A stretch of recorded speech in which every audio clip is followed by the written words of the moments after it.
Hello, thank you for tuning in to the Diaspora Panel. This is the Diaspora Panel, the voice of the diaspora, where we discuss Nigerian politics and international politics. Today, I have with me, as always, I have Mr. Olaitan Adedigba, who is based in the United States of America. Mr. Adedigba, you are welcome to today's meeting. Yeah, thanks for having me today. My name is Teji Olaiya, and I'm based in Dublin, the Republic of Ireland. Today, we are going to discuss the Supreme Court ruling that occurred, I think, last Thursday, which has generated a lot of, comments from Nigerians far and wide. Before we dive into the conversation, I want to say thank you for tuning in to the Diaspora Panel. Now, if you are one of our, viewers, and you've not yet subscribed, please hit that subscription button. It is free of charge. It means that anytime we do a new video, you'll be one of the first people to know about it. And if you have any, any information for us, or you have any queries or questions, please send your queries or questions or observations to info@diasporapanel.com. And we promise you that we will respond within 24 hours. So now let's dive straight into our conversation of today. So Lighton, last Thursday, we have our eyes glued to the TV, and I was actually thinking it was going to be like, the one of the tribunal that lasted a whole day. But to my chagrin, this took only about maybe a couple of hours before they were able to, and all the 7 judges agreed that President Bola Ahmed Tinubu was validly elected. In fact, the petition of our brother, Peter Obi, was discharged in about 10 minutes. So before I go any further, now, what is your general observation? What is your general opinion of that verdict? Yeah, thank you for this afternoon for having me once again. Everybody knows, majority of the people knows what will be the outcome. It is those bad losers, right, that they don't want to agree. Election is meant for some people will win and some people will lose. And for people who lost the election, they should be magnanimous enough to congratulate somebody that wins the election. Not otherwise, not that you'll be casting aspersion on the judges, you'll be maligning the judges, you'll be engaged in prejudice. All these things is on culture, on civilized way of approach to election result. It's strong. So all along, I said it, right? The election was conducted free and fair, though there are hiccups some area where but everybody knows that this guy won election flatly. Guy is called 5% in 30 states. So what do we want? What are we saying? What else do we want? But they are raising the issue of Abuja. Abuja that doesn't have a minister. And the commission says every minister, a state must have a minister appointed. Government must appoint a minister from each state. So Abuja doesn't have a state. The status they are heaping on Abuja doesn't have the status, right? Abuja only have civic council, municipal council, right? So these are the body like Nigeria. The lawyers, I don't know why they are telling, why they live on lies. Thank you. Thank you very much. Thank you very much, Lighton. So now the petition was based on 3 main things. First of all is the issue of federal capital. Okay. So I think they were saying that if you don't win, if you don't have 25% federal capital, you cannot be president. Okay. So, like to every sane man, if you are sane, does it make sense? I mean, you have 36 states of the federation, and Abuja is not even a state. Abuja is just a federal capital territory.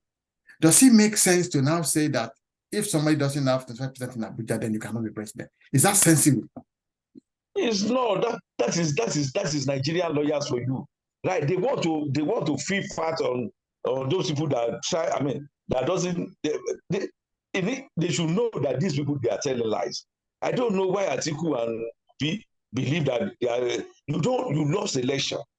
Frankly, tell us where you won election. How many states do you win? How many in what polling booth do you win that they gave to the president? I mean, to APC. But you can't prove this, and you are saying they just continue looking for ways, right? This one. No, it's not. It's wrong. Abuja doesn't have a status. Abuja is not a state. Why should somebody say that it's not in the constitution? But thank God, Olisa Akpakpo that fly the card later. Withdraw his statement, right? So the idea, so these are the areas. I just don't know. We don't need, for many people who have heard that Abuja, you must win, Abuja, you must win. They've disseminated that for all along. But they will not hear again that where Abuja, it doesn't have a state stocks, right? It's just a federal capital, right? It's not a state. Abuja is not a state. Okay. 36 states, we have about 36 states.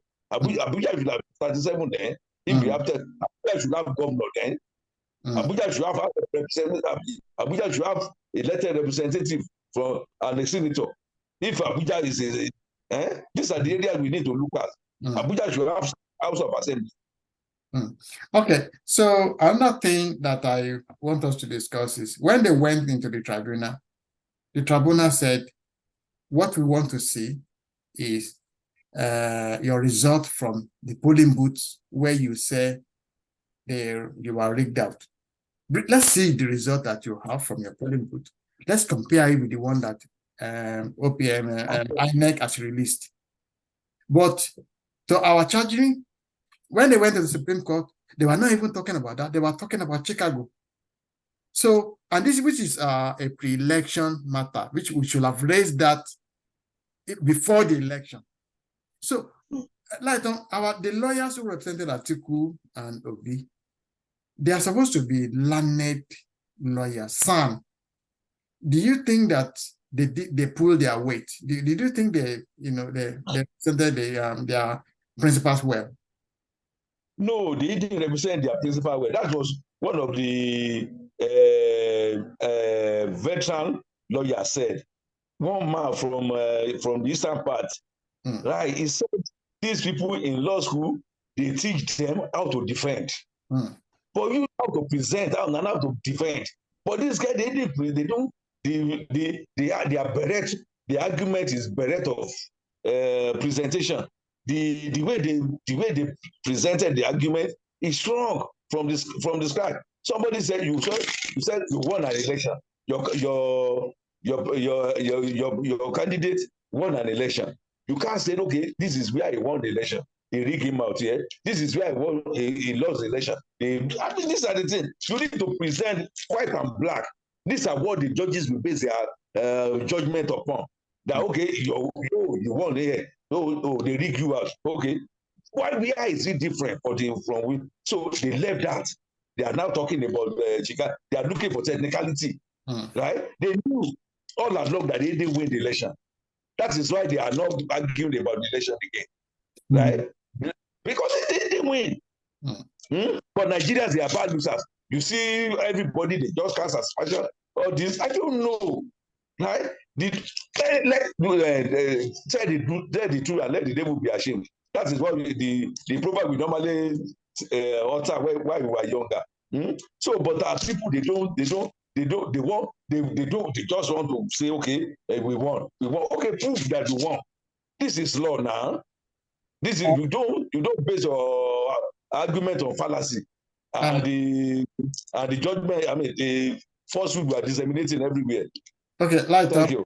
So another thing that baffled me is that for the first time in the history of elections in any country in the world, an election has spilled over from one country to another country. We have a situation where there's an election in Nigeria, and there's litigation in Nigeria, there's litigation in America. I have never seen a situation whereby somebody a presidential candidate will now take another presidential candidate and be destroying his name, destroying his pedigree, destroying his everything about a president of a country, of your own country. Is that acceptable? It's totally unacceptable. For they don't know the evil machination of their behavior. They don't realize it. Everybody now, I mean, they will be suspect that any certificate, any diploma you bring from foreign, I mean Nigeria, more especially, they will be suspicious of our certificate. So they don't know the implication of what they are doing, right? They thought that they are exposing Bola Tinubu to it, but that is the seat, for God's sake. That is the seat of the president. Anybody can be here tomorrow, right? But you are saying this, you are casting aspersion on him, you are reviling, you are malign, you went to the extent of coming to Chicago, right? I mean, you sent your lawyer to Chicago because he cannot enter America. So he sent his lawyer to go and do all this stuff. So they keep busy. Chicago said is the most investigated candidate they've never seen in the history of their college. So it's wrong for you. You are just exposing the whole country to read it, right? Anybody, anywhere we go now, they will be suspecting us that okay, this is because you don't want to accept a defeat. Right? Somebody defeated you, accept, congratulate him, like a sportsman, right? And a state man for that matter, former vice president. So it's wrong. It's wrong for you to be casting as well. It's our commander in chief today. So anybody can be there tomorrow. So is that because in the office? That is wrong. So let us take a cue from the developed world, how they are guiding their president jealously. Even when Donald Trump, right? He was saying, okay, Biden didn't win. They didn't go to anywhere. Do you see? He said Biden didn't win. He called a lot of people. Do they play rough like the way we are doing in Nigeria? It's wrong. Okay. Lighton, another question I would like us to trash is, I understand that Tinubu came first, Atiku came second. I understand if Atiku goes to court and say, okay, I want to have a runoff, or I won the election. I mean, because it's number 2. But what is Obi trying to achieve? You are number 3. Because even if there's going to be a runoff, it will be between number 1 and number 2. So what is the essence of Obi going to court? No, is messing that are there. Why Obi, Atiku, Kwankwaso, they were together. They didn't win Buhari. Right? You people were decimated. You Obi went on Aba, you went on Aba, Kwankwaso was here. So you believe that you can win, and you want to. So what is it called? The hatred, the jealousy, the hatred they have for Tinubu now binded them together. Right? So they are now saying they want to go to all, they want to go and do this, to go and challenge this. To my surprise, is the most worrisome aspect of it is Atiku and Tinubu, they are close friends. When you are doing this with a close ally of yours, somebody who assisted you, right? Somebody who helped you in your right? time of need. Yeah, in terms of need, right? Somebody who did a lot of things for you, and you are doing this for him, right? What will you do to an enemy? Why are you being wrong, for God's sake? And you emerged in series of scandal. So a lot of things you did. If I were Tinubu, I will resuscitate the Alibotin case. Now, because of the what's it called? Okay. So Alibotin, Stadium Gate, Koja, and all this stuff. Yeah, he embezzled, where he inflated all the contract. And public enterprises like this sold. Okay. Right. let's just the last issue I want us to trash is now that they've got to the bus stop.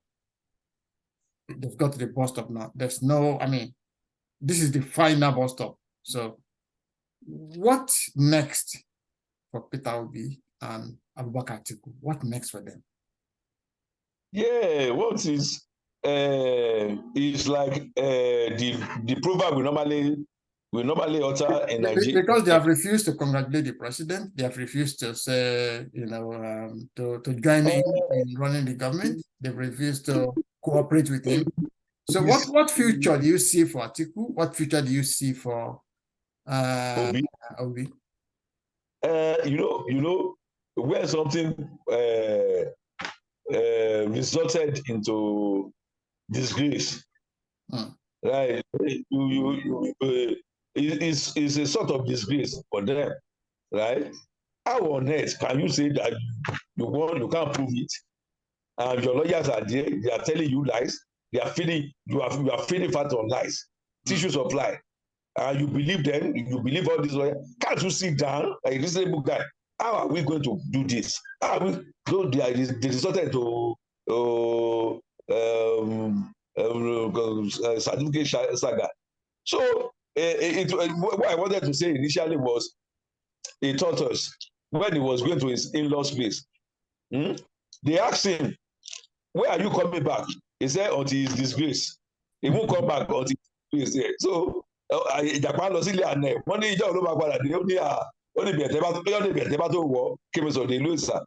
No, these are the things you don't. They are now left with shame. So they will now come back. If I were the two of them, I will congratulate Mr. President. Then the genuine intention I have to move Nigeria forward, then I will be sharing it with him. This is how we want to do. This is my own point of view. This is how I believe that we can do it. How we can take Nigeria forward. This is what is left. Okay, like, do you see Atiku coming back in 2027? And do you see Peter Obi? Contest. That is what he said. And do you think, because we know that the reason why they lost, the reason why Tinubu won is because PDP defeated itself. PDP was broken into four. Yes. Atiku was on one side, Obi was on one side, Kwankwaso was on one side, and Wike and the other governors, they were on one side. So they broke into four. Do you see them grouping together in 2027 to confront the APC? I don't see them coming together. In the sense that Wike is now a cabinet member in APC. Atiku is inordinate ambition and pride will not allow him to stoop to the level of those people he wants to manage. He wants to be his lieutenant. If he had called Wike, he had invited Wike. I chose Okowa because of this, because of that. They should have ironed it out there among themselves. It would not have resulted in this. But you are phoning Wike. You go to him. Look at what Tinubu did. He went to Vice President Oshima. Right? He went round to all the other contestants. All the fellow contestants. He went round. But that is. But the leaders in Nigeria, those people who are there, they just won't be. It's use and done. They want to use you, and if you are not important again, they jettison you. So that is it. They can't come together. And by the grace of God, the suffering we are facing in Nigeria, within 2 years, it will fizzle out. Once the suffering fizzle out, Nigeria, we now rebuild Nigeria. We rebuild the country. Now the country will be better off. Tinubu will spend 8 years by the grace of God. Okay. We know that Tinubu so far is the only president that has scored less than 10 million votes to become a president. Well, I don't remember how much the vote was for Shagari in 1979. I don't really remember. But Tinubu scored about 8.7 million votes. That's what he scored.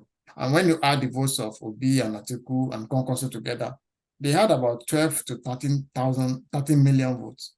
So now if Tinubu wants to retain the presidency in 2027, yes, what should he do? Because Obi plus Atiku together, if they can bond together, they will have more votes than APC. So now let's assume they are going to bond together for some reason. What should Tinubu do? Apart from good governance, what kind of political maneuvering should he do to be able to retain the position? Tinubu is a good game changer. The strategist, yeah. Yeah, he knows what to do. Right. When they will sit down, he have his inner caucus, right, the kitchen cabinet. Before the election, he brought a scientific approach to electioneering in Nigeria.